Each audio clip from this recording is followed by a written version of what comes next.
Retrouvez maintenant La Foi prise au mot, votre émission de formation chrétienne présentée par Régis Burnet. Aujourd'hui, dans le cadre de notre série de carême sur les 7 conseils évangéliques, portez votre croix. Avec sœur Marie Monet, dominicaine invitée fil rouge de cette série et rectrice de Domini Universitas, et le père Jean-François Arnoux du diocèse d'Autun. Bonjour et merci de nous retrouver pour La Foi prise au mot, votre rendez-vous de formation et de réflexion.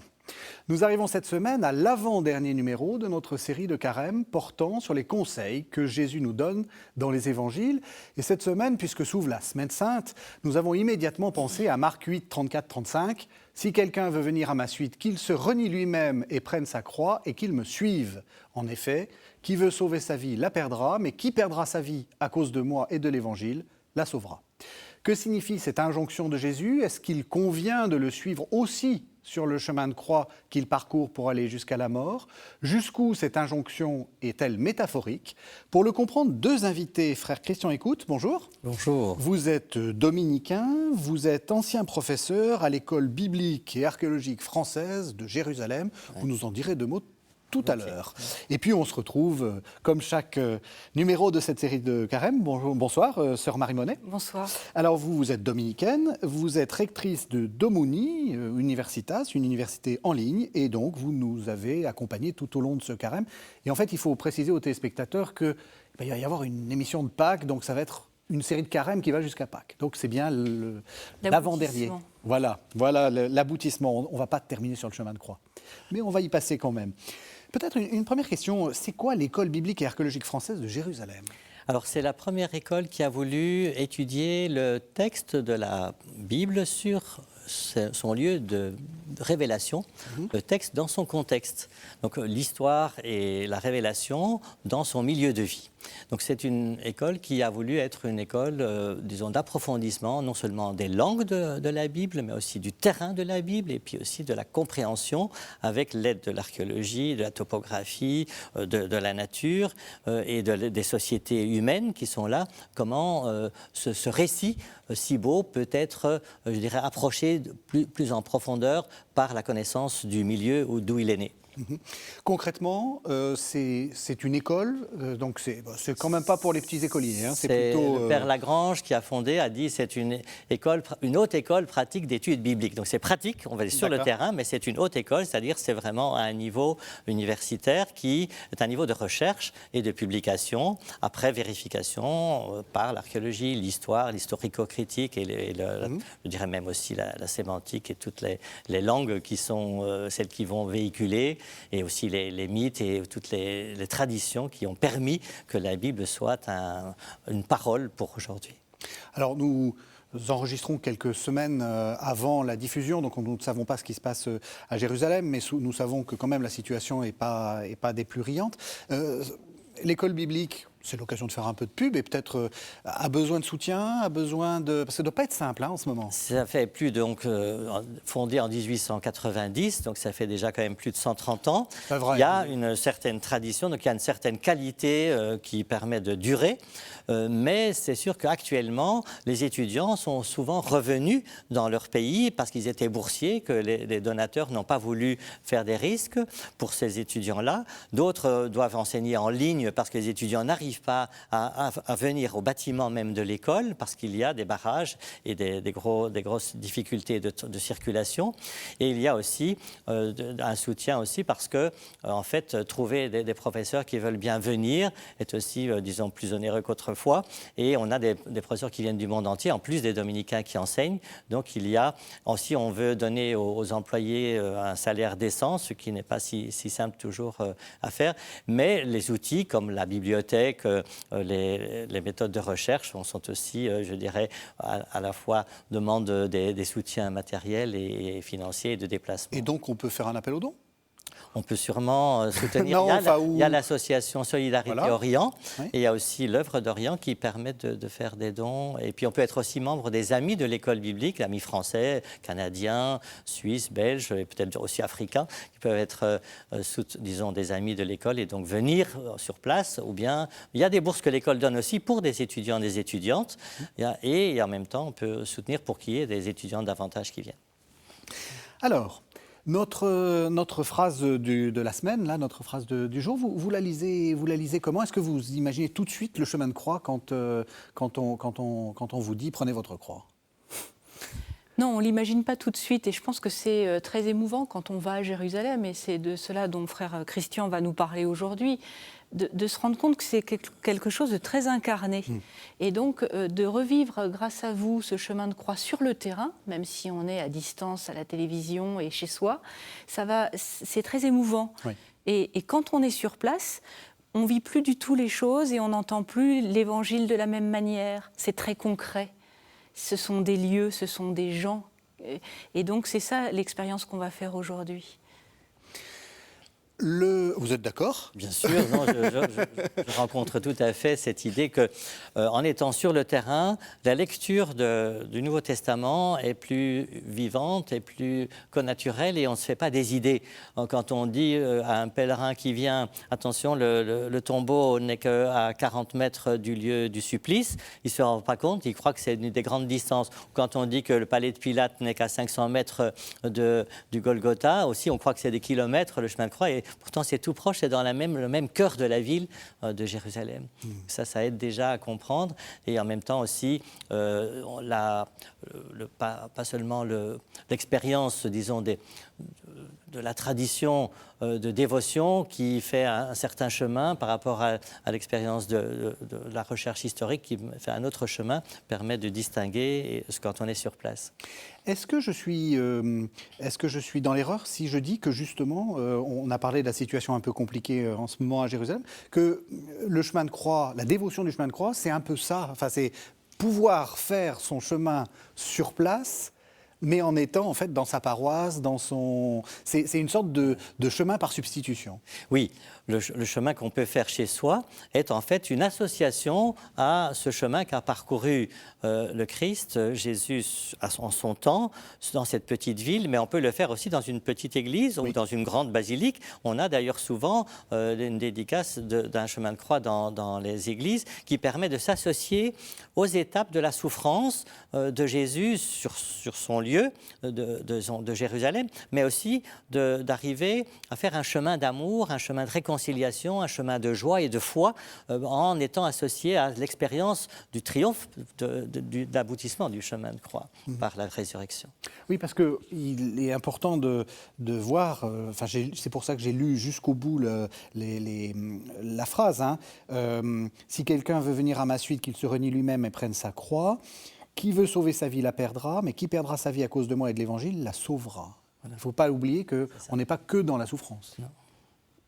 Vous êtes d'accord ? Il n'y a pas que se focaliser sur la souffrance. Il faudra reprendre peut-être après cette partie très concrète grâce à Frère Christian, reprendre cette phrase et interroger le « venir à ma suite ». Oui. J'aimerais qu'on puisse aujourd'hui retravailler venir à ma suite, qu'est-ce que ça veut dire et peut-être ouvrir d'autres perspectives. C'est très beau dans la mesure où, dès le départ, quand il y a Jean-Baptiste qui montre l'agneau de Dieu, Jésus dit « Venez et vous verrez ». Il y a déjà cette invitation à venir s'associer au quotidien de Jésus. Puis après, il va encore dire à la fin, après la résurrection, à Pierre « Suis-moi ». Et donc, il y a aux disciples, au bord du lac aussi, il y a toujours cette invitation à suivre Jésus, c'est-à-dire à vivre avec lui cette expérience de vie divine et humaine qui sont dans le projet justement de l'alliance de Dieu avec l'humanité. Donc le venir avec Jésus, c'est un thème majeur. Et puis après, il y aura des épreuves. Mais justement, nous sommes ensemble, comme quand on dit avec le joug, on est ensemble et on va triompher de cette épreuve, justement par les valeurs qui sont justement les grandes valeurs chrétiennes du pardon, de l'amour et du partage. D'accord. Alors, ce que dit Frère Christian est très important parce que vous avez employé une phrase, c'est être avec Jésus, s'associer à Jésus. Et donc, moi j'aime beaucoup cette traduction que propose, ou ce retour à une traduction plus originelle que propose la bibliste et psychanalyste Marie Balmary, dans son livre « La divine origine ». C'est le chapitre 9, pour ceux qui aimeraient. C'est tout un chapitre consacré à qu'est-ce que la suite de Jésus. Et c'est pas un suivisme au mauvais sens du terme. C'est pas être derrière lui et donc être invité à l'imiter ou à le répéter comme un perroquet, répète Jaco, vous voyez. C'est au contraire le mot suite du Christ, c'est être avec lui comme lui est avec nous. C'est le bon terme serait le mot, dit-elle, accompagnement. Accompagner Jésus comme lui nous accompagne. Et c'est ce qu'on va retrouver sur le chemin d'Emmaüs, quand il va croiser après la résurrection le chemin des disciples, il va les accompagner. Et à ce moment-là, ce qui vient après, prendre sa croix, c'était la question que vous me posiez, Régis, prend tout son sens, parce que ça ne va pas être écrasé par cette croix dans une espèce de dolorisme, qui est toute une tradition quand même dans notre tradition chrétienne. C'est pas ça du tout, c'est justement embrasser ce qui fait mal, ce qui va pas, se mettre debout à la suite de Jésus, c'est-à-dire l'accompagner sur ce chemin qui le conduit au matin de la résurrection. C'est très proche tout à fait de cette compagnie, de cette alliance, et Jésus vient nous rejoindre pour que nous puissions aller avec lui. Donc c'est l'incarnation et la rédemption, ce grand mouvement qui va se concrétiser dans le sacrifice et le don de soi à Jérusalem. Mais pour accompagner Jésus, eh bien, il y a justement la vie avec lui. Et il y a, ce que j'aurais voulu dire de plus précis dans porter sa croix, c'est que c'est à la fois découvrir qu'il y a le mal, mais qu'on ne s'arrête pas à le laisser faire. On veut faire le combat contre le mal. Et donc la croix, c'est porter ce mal et les péchés et tout ça, les fardeaux, mais en même temps gagner contre lui en faisant un instrument non pas de torture, mais de pardon et d'amour.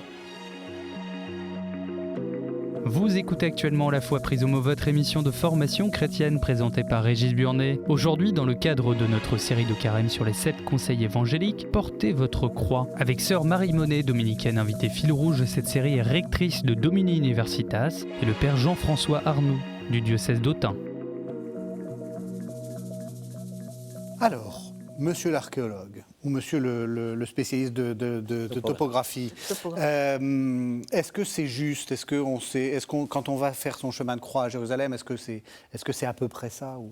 Alors c'est une belle question, parce que justement c'est la question que posent beaucoup de gens qui arrivent, ou les pèlerins, c'est où ça s'est passé. Et en fait il faut leur dire que c'est déjà 3 ou 4 mètres plus haut que ce qui s'est passé. Oui. Parce que les villes augmentent toujours en hauteur, on ajoute quand on détruit, on construit sur les restes, donc c'est plus haut. Donc il faut descendre, et donc quand on arrivera à l'entrée de la porte du lieu qui mène au Golgotha, on va descendre plein d'escaliers, parce qu'on va rejoindre le sol authentique qui est encore à 50 cm la porte au-dessus du rocher. Mais donc il faut savoir, on est un peu plus haut, mais on va suivre un chemin qui historiquement peut se trouver, parce qu'il y a quelques restes du temps de Jésus qui sont dans la ville de Jérusalem. Il y a la forteresse de l'Antonia, avec l'arc d'entrée hérodien de la ville du côté est, près de Gethsémani, du Jardin des Oliviers. Et il y a la citadelle d'Hérode, qui a été reprise par Ponce Pilate, qui est tout à fait à l'ouest, du côté de la porte de Jaffa. Et donc il y a 2 lieux où il y a des soldats romains, où il y a une autorité. Et on peut partir de l'un ou de l'autre pour arriver au centre du rocher abandonné de la carrière de pierre qui avait servi à l'époque royale pour construire la ville, et qui est le rocher du Golgotha, le calvaire, le crâne.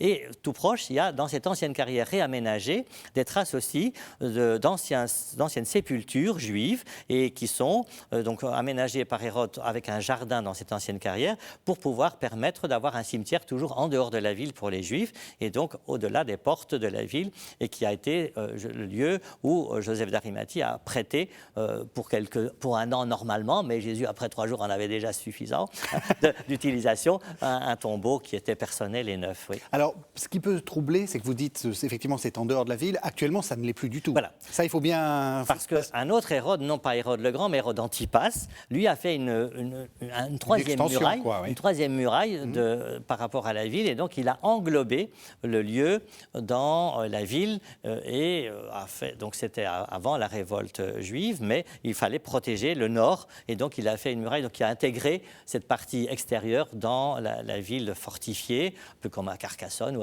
à Villa, mais qui a encore été ensuite modifiée fortifié par Soliman le Magnifique, et donc c'est devenu fortement à l'intérieur de la ville, alors que du temps de Jésus, les crucifixions se faisaient à l'extérieur, un peu comme un one-tête des cow-boys. Attention, si vous faites le mal, voilà ce qui vous attend. Et le cimetière est nécessairement à l'extérieur, donc c'était tout à fait à l'extérieur. Mais pour Jésus, de sortir du lieu de condamnation, qu'il soit le prétoire ou qu'il soit la citadelle, n'était pas très très loin. Donc on peut le faire en 20 minutes, mais avec une grosse croix, même si c'est le madrier seulement horizontal, c'est très pénible. Alors, on va petit résumé des épisodes précédents. On va commencer peut-être par Gethsémani.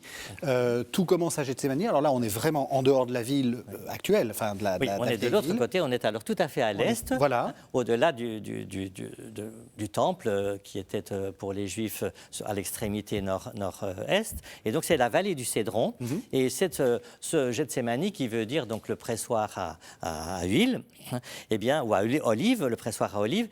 C'est le bas du jardin des Oliviers, au-delà du torrent du Cédron, où était le campement de tous les pèlerins qui n'avaient pas de quoi se payer une maison dans la ville, et donc ils se reposaient le soir dans les grottes ou sous les oliviers, qui étaient libres d'accès, puisque ce n'était pas le temps du pressoir, qui est octobre-novembre, et que là, on se trouve être en printemps, vers mars-avril. C'est le camping sauvage, en fait. C'est ça. C'est un camping, oui, libre d'accès pour tous les pèlerins. Ce sont les tentes, comme on a pour les JMJ aussi. On dort autour de la ville. Et donc ici, on dormait. Et Jésus avait cette habitude d'aller là en bas. Pourquoi ? Parce que c'était tout proche pour aller enseigner sur l'esplanade du temple. D'accord. Et donc c'était le point le plus court. Et il y avait la source également toute proche. Et donc c'était tout à fait facile de se mettre là. En plus, quand il fait un peu froid, puisque Pierre doit se chauffer, on sait qu'il faisait froid. On va à l'intérieur de la grotte qui sont les pressoirs. On descend les olives de haut en bas, puis on les presse en bas. Et donc, il y avait plusieurs grottes en bas. Et Jésus et ses disciples en choisissaient une. Et si ça ronfle un peu trop, il va dehors pour prier. C'était ça. En fait, c'était ça.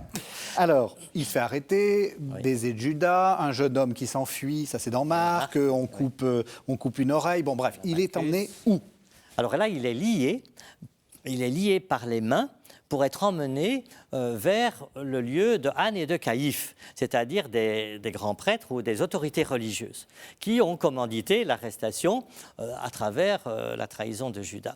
Et donc, il est emmené dans le Cédron, et puis le long de l'esplanade du temple, il va monter, peut-être par un escalier ou par un sentier qui existe encore à l'extrémité de la ville au sud, et qui va arriver au palais de Anne et de Caïphe. On ne l'a pas archéologiquement déterminé, mais on sait que c'est dans ce quartier-là, au sud du temple. Et donc, il va être amené là pour être entendu et pour être jugé religieusement sur la qualité messianique, sur sa réalité d'enseignement. Et il va donc subir aussi la gifle avec la question du pourquoi, qui est vraiment ce qui fait réfléchir au mal. Pourquoi ce mal alors qu'on est dans un dialogue? Et donc il va être emmené du bas de la ville est vers le haut de la ville sud. Et ensuite? Alors ensuite, de Anne, le beau-père, il va aller chez Caïphe. Oui. Et puis de là, il va être mis, je dirais, au frais quelque part pour être emmené le matin tôt à l'autorité civile parce que les Juifs n'avaient plus le droit de crucifier et donc devaient demander l'autorisation à l'autorité civile de pouvoir mettre en croix. Ils pouvaient lapider, ils pouvaient faire d'autres choses, mais ils ne pouvaient plus crucifier. Il y en avait eu trop et donc il fallait demander l'autorité. Et Pilate n'a pas de grande force morale et il est assez, disons, laxiste. Et donc, il va laisser faire après avoir essayé de comprendre, lui, la situation personnelle de Jésus. Es-tu vraiment le roi qu'on dit comme accusation? Es-tu vraiment le roi des Juifs, mais aussi le béni? Es-tu vraiment capable de dire la vérité? Et donc, il y a ces questions-là. Pilate va poser plusieurs questions et il va essayer de relâcher, mais finalement, il s'en lave les mains. Et donc, il le leur livra aux Juifs qui sont les chefs des grands prêtres et quelques mercenaires, quelques, disons, fanatiques autour d'eux. Ce n'était pas tout le peuple. Le peuple n'est pas hostile puisque le peuple a acclamé Jésus le jour des rameaux avec des hosannas, viens nous sauver. Et c'est le projet de Jésus. Donc il y a une grande foule depuis la résurrection de Lazare et d'autres réalités d'enseignement qui font que Jésus a beaucoup d'amis. Mais il y a une petite, disons, un petit groupe d'opposants qui sont férus de l'élimination de Jésus à cause du fait qu'il ose dire que le sabbat est fait pour l'homme et que également son Père c'est Dieu, Abba, et que ça déplaît en plus d'avoir purifié du commerce éhonté qui avait lieu dans le temple et dans ses alentours. Oui, et tout ça semble quand même un peu irrégulier parce qu'on fait ça la nuit, la veille de la Pâque, donc c'est un peu... c'est du vite fait bien fait, mais mal fait. Mal fait. C'est un peu comme si je proposais de réveiller Emmanuel Macron le 24 décembre pour condamner comme ça, séance tenante quelqu'un. Il y a un petit côté... Non, c'était pour éliminer en discrétion, parce qu'il y avait trop d'amis, donc il fallait le faire en secret, parce que sinon il pouvait y avoir un mouvement d'opposition. Quand on voit que les soldats arrivent sur l'esplanade du temple et disent « jamais homme n'a parlé comme cet homme », on n'est pas capable de l'arrêter. Il y avait donc vraiment des gens soucieux d'être avec Jésus, mais certains ne supportent pas le type de messianisme qu'il apporte. Alors, on va arriver au chemin de croix, puisque à un moment, donc, Pilate condamne Jésus et lui fait porter sa croix. Alors, la première station, c'est quoi ? Alors la première station, on la prend avec les franciscains. Il faut dire que les premiers pèlerins, avec les Arméniens au début du IVe siècle, voulaient retrouver ces lieux. Et donc ont essayé de voir les lieux de la vie de Jésus à Jérusalem. Ensuite, Égérie, une femme, on l'appelle aussi Hétérie, a raconté les célébrations locales qu'elle a vécues dans la ville de Jérusalem. Et ensuite, les pèlerins ont continué et les franciscains, avec les Italiens, ont voulu développer cela et on a donc amené les gens de très loin de la foi jusqu'à la joie de la résurrection. Donc il fallait les faire cheminer. Et donc, ils ont inventé un certain nombre d'étapes, on pourrait dire des arrêts, comme on a un arrêt de métro, un arrêt de bus. Il y avait des arrêts de Jésus sur un chemin qui va de sa condamnation par Pilate jusqu'à sa mort et mise au tombeau. Et donc, ces chemins, les franciscains, depuis, donc, surtout avec Pie V et le XVIe siècle, et puis Benoît XII et Clément XIV, ont essayé d'asseoir le nombre de 14 stations. Et donc, il y a eu au 15e, 16e, 18e. Ensuite, on a ces 14. Alors, la première de ces stations, c'est pendant le moment où Pilate est encore avec Jésus. C'est la flagellation.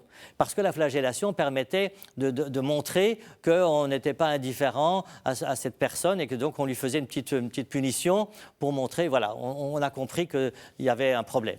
Mais après cette première belle, difficile preuve de patience et de pénitence de la flagellation, il y a l'autre station qui est le fait d'avoir été avec un couronnement d'épines par les soldats et de montrer Jésus aux foules. C'est donc la condamnation, la deuxième station qui fait que Jésus est montré aux gens, mais avec le vêtement de pourpre, puisqu'il a été joué comme un roi par les soldats sur le Gabata, sur la pierre, et qu'ensuite, eh bien, il va Pilate va être obligé de lâcher prise en disant, parce qu'il y a trop de cris, crucifie-le, crucifie-le. Sinon, si tu ne le crucifies pas, tu n'es pas un ami de l'empereur, puisqu'il se fait roi et qu'il n'y en a de roi pour nous que César, ce qui est le comble pour des Juifs. Et donc, il est condamné. Donc, flagellation, couronnement d'épines, et puis portement de croix.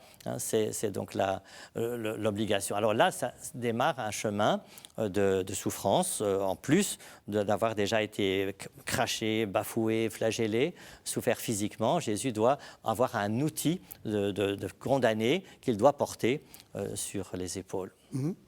Marie, qu'est-ce que ça vous évoque ? Moi, je trouve très intéressant de voir dans le concret ces différentes étapes. Je le vois comme une pédagogie, en fait, qui nous permet de voir les détails. Sans cela, sans le chemin de croix avec ces stations, comme vous dites, comme des stations de métro, on ne verrait pas les détails. Voilà. Alors, la première chose qui me frappe, c'est qu'à l'orée du chemin de croix, c'est une condamnation, c'est une arrestation. Il n'y a rien de volontaire de la part de Jésus. Il ne court pas vers la mort comme un suicidaire. Voyez ? Et ça, c'est très important parce que on a tendance parfois à spiritualiser un peu, à aller directement à prendre sa croix, voire même... Oui, aller la chercher. Aller la chercher comme quelque chose de bien. Non, sûrement pas. Là, c'est quelque chose d'extérieur où Jésus est passif, il est arrêté, il est trahi déjà par son ami, il est arrêté. Et dès le début, on voit bien qu'il y a de la mauvaise foi. Vous l'avez dit tout à l'heure. Oui, que c'est tout. C'est bidouillé. Quoi. Oui. Je suis avocate. Oui, bidouillé. Oui, c'est ça. Même la procédure. C'est ce que je vous dis. C'est un peu comme si on réveille toutes les autorités, le président de la République, etc. Le jour de Noël. Enfin, je veux dire. Tout est fait pour une mauvaise foi, pour qu'il y ait comme les apparences d'une procédure, comme les apparences d'un procès. Et en fait, c'est un procès inique. C'est la première erreur judiciaire de l'histoire. Malheureusement, c'est peut-être pas la première. Il y avait Suzanne. Archétypale, quoi. Qui devient un lieu où on peut réfléchir à nos propres histoires, à nous. Il y a parfois des procédures qui s'appliquent, qui sont des fausses procédures, et il y a parfois des faux procès. C'est-à-dire des apparences, on fait comme si il y avait un jury, puis il n'y a pas de jury. On a déjà la condamnation à l'avance, finalement, c'est ça. Et tout en étant aussi, je dirais, conscient que Jésus est lucide. Il ne va pas courir à la croix, mais déjà à Gethsémani, devant Pierre qui veut prendre l'épée, il dit ne faut-il pas que j'aille faire la volonté de mon Père, sachant tout ce qui allait arriver. Il dit qui cherchez-vous de ça. Donc il y a une vraie lucidité. Jésus n'est pas du tout naïf, et si on dit qu'il faut porter sa croix, c'est bien que Jésus avait déjà dit le Fils de l'homme devra subir et être mis à mort, etc. Donc, il sait que c'est une violence qui va se faire sur lui. Il l'a accepté à Gethsémani comme un don de lui-même au projet du Père, mais le fait de la croix qui est imposée, en effet, est une punition ou une forme d'expression truquée pour éliminer Jésus. Mais il est très lucide et très conscient. Il va volontairement vers la croix, tout en sachant qu'il aurait préféré ne pas y aller. Oui, la lucidité ne s'oppose pas à la passivité sens où il n'est pas proactif. Non, c'est ça. En revanche, toute sa vie, il a provoqué. Oui, c'est où ça arrive. Ce qu'on dit dans une autre de nos émissions sur la perfection, la pasteure Marie-Pierre Cournot dit toute la vie de Jésus dans l'Évangile, c'est une transgression des lois. Donc il provoque en fait. Il fait l'aboutissement de la loi. Voilà, il y a une polémique. L'accomplissement. Et donc, et puis là, c'est les religieux qui le condamnent. Vous l'avez dit, c'est pas le pouvoir civil. Le pouvoir civil s'en lave les mains. Débrouillez-vous entre vous, entre religieux. Nous, religieux, ça nous interroge quand même énormément. C'est nous, religieux, qui avons mis... Auriez-vous condamné Jésus, Sœur Marie, si on vous avait donné la possibilité? Non, mais c'est important. On peut être lâche. Il y a quelque chose de très tragique de se dire que c'est ceux qui devraient l'accueillir le mieux qui l'ont, au contraire, rejeté parce qu'ils perturbaient leurs habitudes. Oui, tout à fait. Ça ressemble à quoi, justement, ce palais de Pilate? On a trouvé des choses. Enfin, faites-nous un peu vivre le... Qu'est-ce que je vois, là? Je suis à Jérusalem, qu'est-ce que je vois? Alors, si on prend le prétoire et l'Antonia, qui est en fait la garde romaine qui a vu sur l'esplanade du Temple pour intervenir s'il y a des manifestations ou s'il y a des soulèvements, la garde romaine domine cette esplanade où il y a le Temple et donc peut, je dirais, sous un ordre qu'on peut avoir depuis la citadelle, directement engager une troupe. Et c'est ce qui va se passer pour la survie de Saint Paul à un moment donné, quand il devra échapper à la lapidation, il va partir par cet endroit de l'Antonia. C'est un endroit de décision militaire, ce n'est pas nécessairement un endroit de résidence du pouvoir civil. Et si on prend l'autre côté, la citadelle, on voit du sommet de la citadelle toute l'esplanade du Temple. C'est une magnifique vue plongeante et panoramique, très très belle et encore accessible aujourd'hui. C'est ça reste encore. Alors que l'Antonia, il reste plus grand-chose. C'est une belle école de jeunes filles et de garçons. Et il faut savoir que c'est l'Antonia. Et que c'était construit en l'honneur d'Antoine par Hérode. Et la citadelle qui a été aussi construite par Hérode est un lieu de défense du nord, de la ville du nord-ouest, où on voit tout. Et donc on peut par un petit feu, faire tout de suite une communication à la troupe romaine. Et ces deux lieux peuvent être le point de départ du chemin de croix. si on prend celui de la citadelle, qui est plus naturel parce que Pilate devait y résider, il y a ce qu'on appelle un gabata ou un dallage, où il y a souvent le jeu que les militaires ont en attendant les ordres. C'est ça. Et donc on retrouve des deux côtés, mais c'est chez les Sœurs de Sion un peu plus loin de l'Antonia, un dallage de pierre pour les soldats qui peuvent jouer Jésus comme un prisonnier. Et du côté de Pilate, s'il vient, eh bien, il a en fait la condamnation est assez rapide à ce moment-là. Et donc il y a aussi parce que les Juifs ne peuvent pas entrer dans le bâtiment parce qu'ils ne veulent pas être impurs le jour du sabbat, du grand sabbat. Donc c'est à l'extérieur. Et donc c'est à l'extérieur qu'il crie, et Pilate sort, et puis il fait entrer Jésus pour l'interroger et le flageller, puis il ressort avec Jésus, et il fait ça, finalement il s'assied, il se lave les mains, il fait un geste officiel pour laisser partir Jésus entre les mains des Juifs. Et de ce point de départ, il y a à sortir de la ville, que ce soit de l'un côté ou de l'autre côté, il faut arriver à sortir de la ville. Et donc il y a dans ce moment où c'est un moment de préparation à la Pâque, beaucoup de gens, hein, et les ruelles sont très étroites, donc on se presse un peu partout, et donc c'est pas si facile de se frayer un chemin. Donc il y a des militaires qui vont devant ou après le portement de Jésus, de ce madrier ou de cette croix, et donc il doit se frayer un chemin, et il se peut très bien qu'ayant été bousculé ou pas, il puisse tomber sous le poids. Alors, il va falloir qu'on accélère un peu, parce que sinon on n'arrivera pas à la fin du chemin. Ces trois chutes que l'on met qui ne sont pas dans les évangiles, oui. Hein, Jésus ne chute pas, mais il y a ce qu'on a dans l'Ancien Testament et dans le Nouveau, et que saint Paul va rappeler, il s'est anéanti. Hein, il s'est anéanti, il s'est humilié devant cette jalousie des chefs religieux. Et donc, il s'est anéanti. Donc, c'est tout Philippiens 2, 6, 11, n'est-ce pas? Le Fils de l'homme, de condition divine, accepta la condition de serviteur, et il s'anéantit jusqu'à la mort, etc. Et donc, il y a les trois chutes rappellent que nous, humainement, nous pouvons aussi tomber, nous pouvons aussi ne pas tenir le coup, même si on a un grand projet idéal, on peut avoir des chutes ou des erreurs ou des ratés.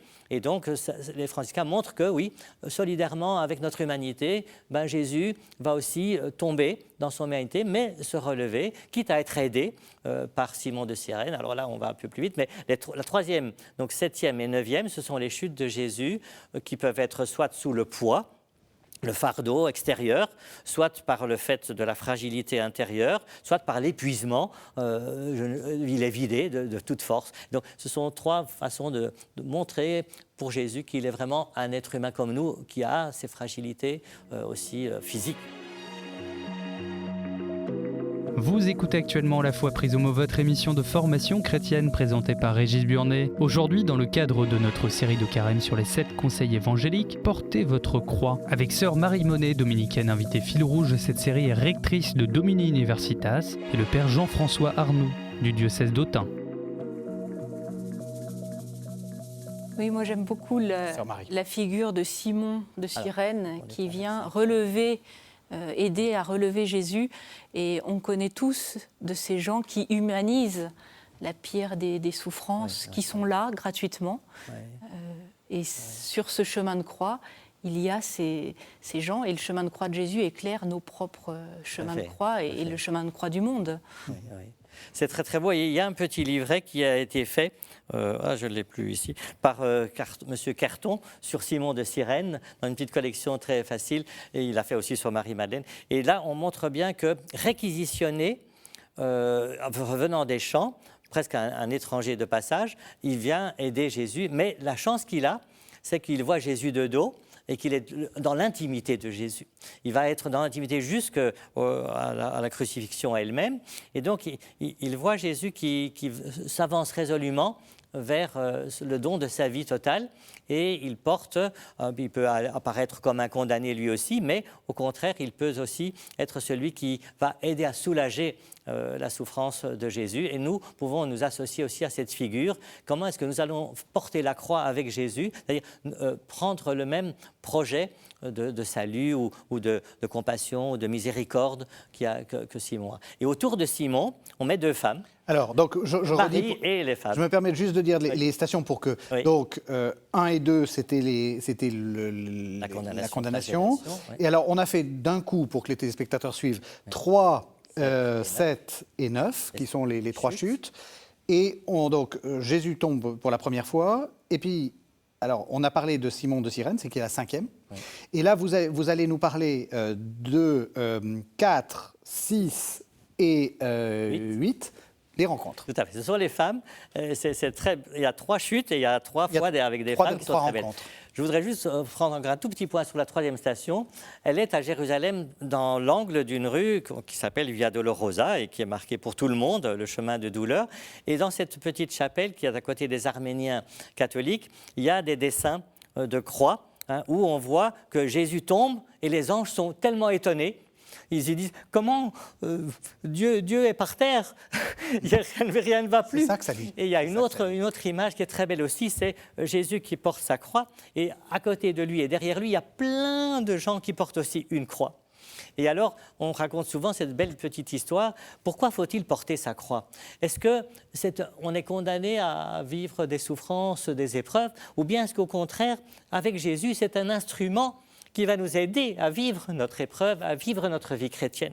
Et donc, on dit, voilà, il y a quelqu'un qui dit, oh, cette croix est trop lourde, je ne peux pas, je tombe, je chute. Seigneur, coupe-moi un bout de la croix. Et Jésus lui dit, mais c'est une croix qui est pour toi. C'est pour que tu vives comme moi. Et lui dit, non, je ne peux pas. Bon, alors, coupe-la. Et puis, il va encore un peu plus loin et il dit, Seigneur, non, vraiment, j'en peux plus, je chute encore, permets-moi de couper encore un morceau de la croix. Alors, il dit, si c'est toi qui le veux, si c'est toi qui ne peux pas faire autrement, coupe-le, mais moi, je te propose de la porter. Après, il y a un petit précipice et il n'y a pas moyen de passer parce qu'il n'y a pas de pont et la croix qu'on a sert de pont. Et si on la coupe, on ne passe plus. Donc la croix a parfois une utilité, qu'on croit qu'elle est insupportable ou pas nécessaire, mais elle peut aussi être utile, à la fois pour se corriger, pour comprendre et pour être dans le combat contre le mal. Donc ça, c'était pour montrer un peu, la beauté de la croix lourde. Alors du coup, qu'est-ce qu'on peut en faire de ces rencontres? Enfin, je veux dire, de cette séquence, moi, je m'attache à un fait, c'est un fait, sont 3 femmes qui sont sur le chemin de souffrance de Jésus. Et on nous présente pas 3 personnes, mais 3 femmes. Voilà. Et ça veut dire qu'il y a une vocation particulière, une présence particulière féminine à la souffrance. Et aussi à la vulnérabilité que manifeste Jésus sur ce chemin. Et dans une civilisation où il y a quand même assez peu de femmes dans l'espace public. Donc ça nous dit qu'elles sont là, vraiment. Enfin... Exactement. Sauf qu'à tous les moments de deuil, il y a des pleureuses, donc il y a des femmes professionnelles, quelque part, dans les moments de souffrance familiale. Et la femme est plus sensible. Elle a eu la maternité, elle voit parfois mourir son fils. Donc la femme a une compassion parfois plus naturelle que les hommes qui se cachent un peu d'émotions. Et donc il y a cette sensibilité ou cette délicatesse qu'on voit dans la figure de Véronique, Jésus qui a des larmes, de la sueur, des crachats, du sang sur son visage, en lui rendant sa dignité, reçoit en échange son portrait, mais c'est une délicatesse féminine tout à fait belle. Et Marie, qui a été au cénacle avec Jésus, qui a tout suivi son chemin, veut, dans la douleur, présenter une certaine douceur de la maman et de la présence permanente. Et puis la 3e catégorie, ce sont les pleureuses qu'on ne trouve que chez Saint Luc, qui sont là et auxquelles Jésus va s'adresser.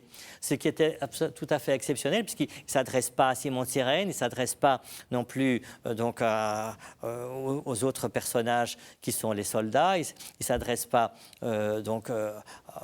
mais il s'adresse aux personnages féminins qui sont sur le chemin. Et alors, qu'est-ce qu'il dit? Et alors, il dit en Saint Luc, on a justement, après Simon de Cyrène, Jésus dit « Filles de Jérusalem, ne pleurez pas sur moi, pleurez plutôt sur vous-même et sur vos enfants.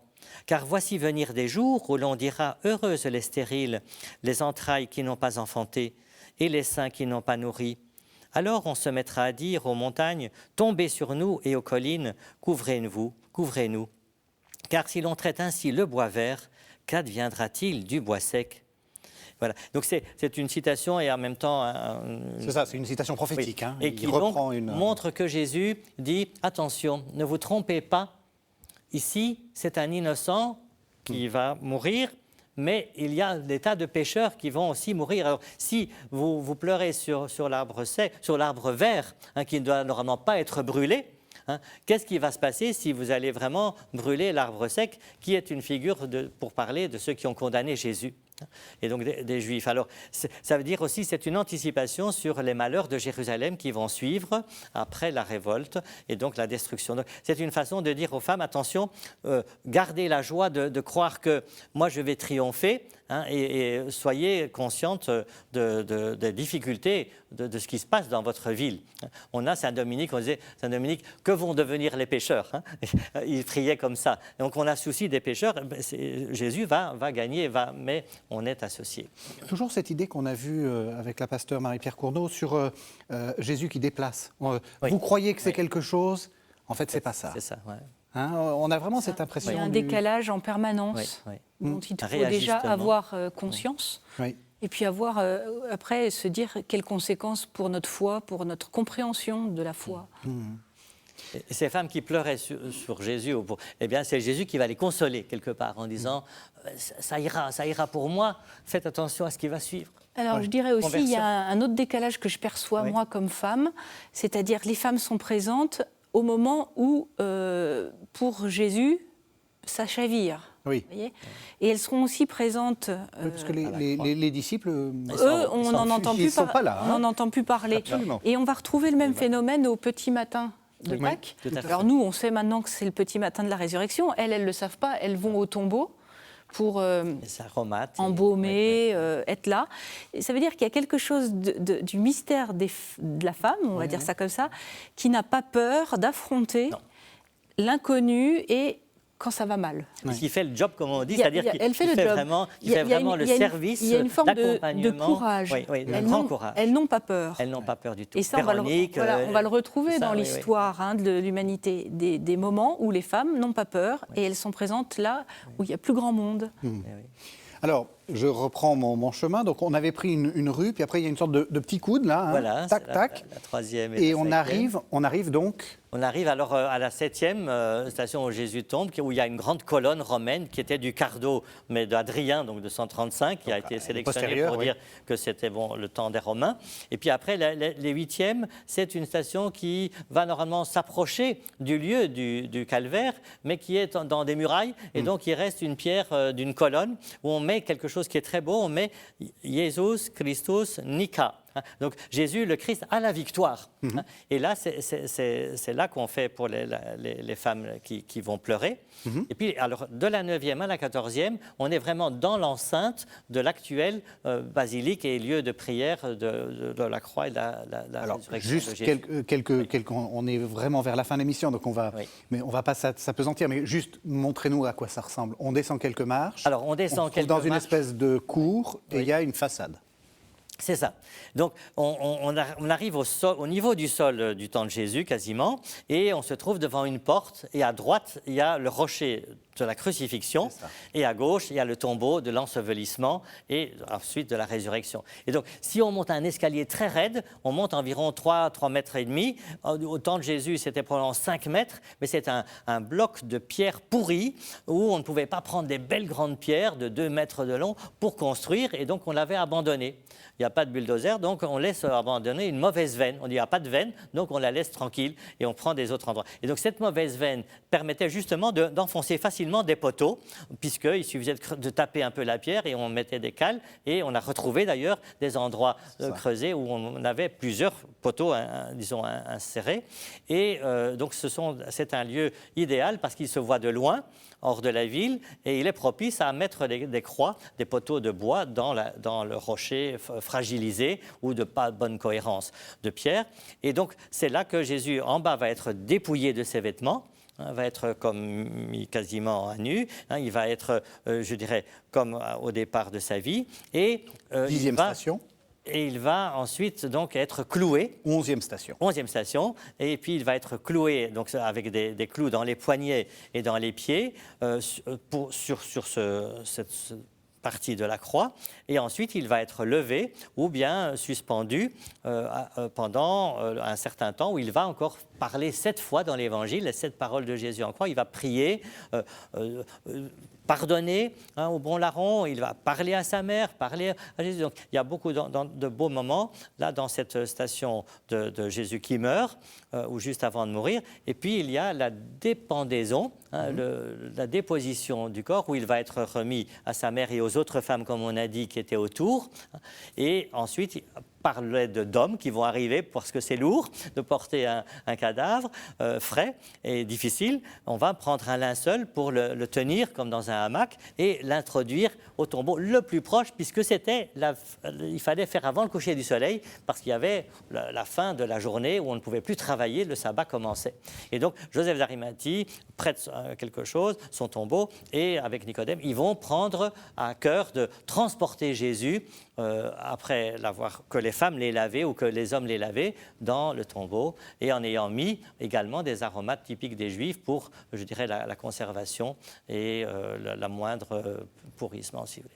Alors pour que les gens visualisent, il faut bien voir que le sépulcre, ce qu'on appelle le Saint-Sépulcre, c'est en fait une sorte de grosse boîte qui couvre à la fois le Golgotha et une autre petite boîte qui couvre le tombeau. Hein. Oui. Donc, et alors ce que vous dites très justement, c'est que c'est à 40 mètres. 40 mètres. C'est juste, c'est à côté. Oui, c'est ça, c'est même pas 50 pas. Et le rocher est en fait en bas d'une carrière qui est de l'exploiter, mais qui avait été transformée en jardin et en cimetière. Et donc, tout proche de ce mauvais rocher, il y a des bons rochers dans lesquels on avait taillé dans le roc des funéraires ou des salles de sépulture qui pouvaient avoir 3-4 pièces. Celle de Joseph d'Arimathie était encore neuve et n'était qu'avec 2 pièces, une pièce de prière et une pièce de repos, avec une dalle horizontale qui est donc le rocher sculpté pour pouvoir poser le corps à plat le long du mur et non pas comme dans un four à l'intérieur perpendiculaire. Et c'est ce qu'on appelle arcosolia, c'est avec une petite arcade au-dessus d'une dalle horizontale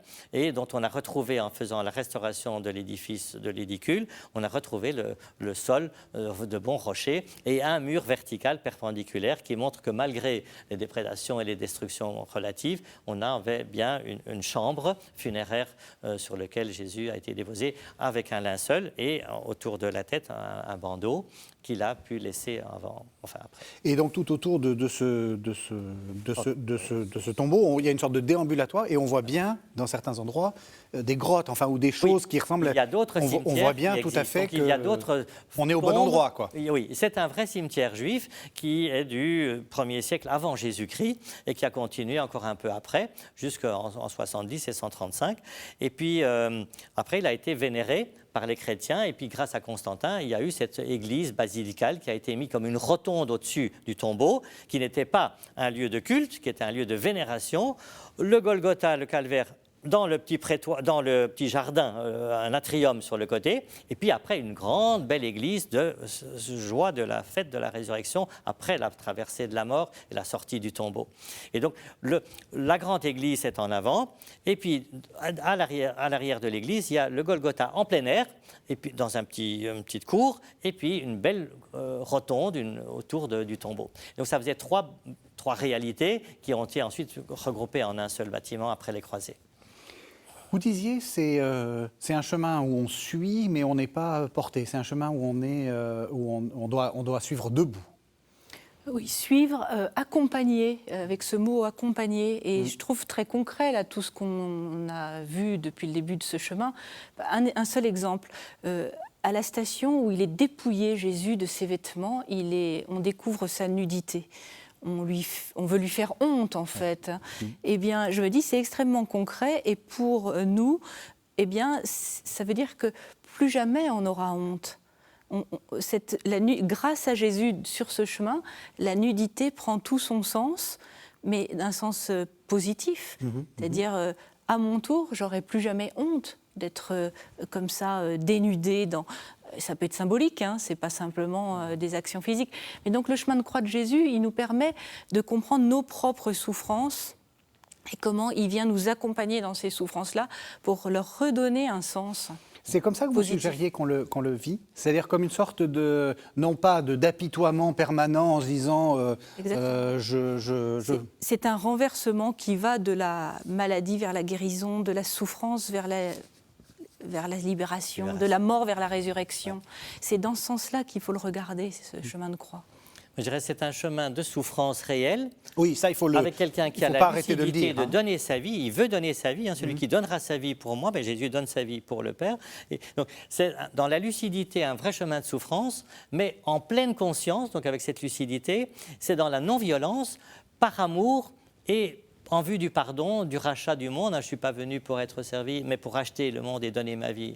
Donc, c'est un chemin de souffrance consciente, avec non-violence et grand amour et foi dans le projet de Dieu. Jésus sauve le monde parce qu'il a confiance en Dieu, même sur la croix, malgré qu'il prie ce psaume 22, 21, avec cette tellement grave interrogation, jusqu'où m'as-tu abandonné, comment c'est possible, que la misère humaine soit tellement grande, et en même temps confiance en l'homme, parce qu'en tant que Dieu, il veut continuer de croire en l'humanité, qu'elle ne se réduit pas au mal qu'elle fait, mais qu'elle est vrai, je dirais, enfant aimé de Dieu. Donc, Dieu sauve en ayant confiance en Dieu comme homme et en ayant confiance en l'homme comme Dieu. Et donc, il triomphe par ces phrases qu'il donne sur la croix et tout l'exemple de sa vie. Aujourd'hui même, tu seras avec moi en paradis. C'est quand Jésus dit ça. On a Blaise Pascal qui dit « Quelle magnifique phrase resserrée. Aujourd'hui, quelle promptitude du salut. Avec moi, quelle compagnie. Et en paradis, quel séjour !» Et donc, c'est magnifique. Donc, le projet de Jésus est un projet de triompher, même jusque sur la croix, il va encore agir dans le pardon et dans l'amour pour sauver l'humanité, qui est, bon, la croix est une figure de celui qui prend la défense de Jésus, donc qui a de la foi, mais qui en même temps a mal fait. Et donc, nous aussi, on est pécheurs, mais pardonnés, et on arrive dans ce chemin de croix. C'est un chemin de grand amour à travers la souffrance, avec la souffrance. Eh bien, ça, c'est une belle exhortation pour cette Semaine Sainte qu'on va souhaiter très, très belle pour les téléspectateurs. Marie, vous nous avez amené un petit livre en chemin, ça tombe bien, hein, c'est une série de méditations bibliques sur le thème du chemin, de l'itinérance dans la Bible. Et donc, c'est le moment de... C'est des petites doses. Voilà, c'est aux bibliques. Éditions d'Omoni Presse. Ici, il y a d'autres petits exemples de chemins de croix. Il y a plein de chemins de croix possibles. Un de Paul Claudel de 1911, qui est très poétique. Un autre de Mère Teresa et de Frère Roger. Un autre dans Prions en Église du mois passé, de l'année passée. Il y en a plein d'autres, même de Louvain-la-Neuve, on en a fait pour les étudiants. Donc, il ne faut pas hésiter à vivre cela. On peut le vivre chez soi avec un chapelet. On peut le vivre dans son église, dans sa chapelle. On peut le vivre aussi dans le village. Si on fait comme autrefois des scènes vivantes, comme on a les crèches vivantes, on peut refaire. Et dans certaines écoles en France où je suis allé, eh bien, c'était près de Lorient, il y avait une école qui avait fait carrément pour les élèves, pendant le carême, ils avaient mis des tas de stations et les élèves, pendant le carême, pouvaient s'intéresser à l'une ou l'autre. On les a à Lourdes, on les a au Mont-Saint-Odile, on en a partout, des vrais chemins de croix. Et bien voilà, donc c'est une invitation à ne pas négliger cette dévotion du vendredi. Merci à tous les deux. Merci de nous avoir suivis. Donc, belle Semaine Sainte. Et on se retrouve la semaine prochaine pour Pâques. Joyeuse Pâques.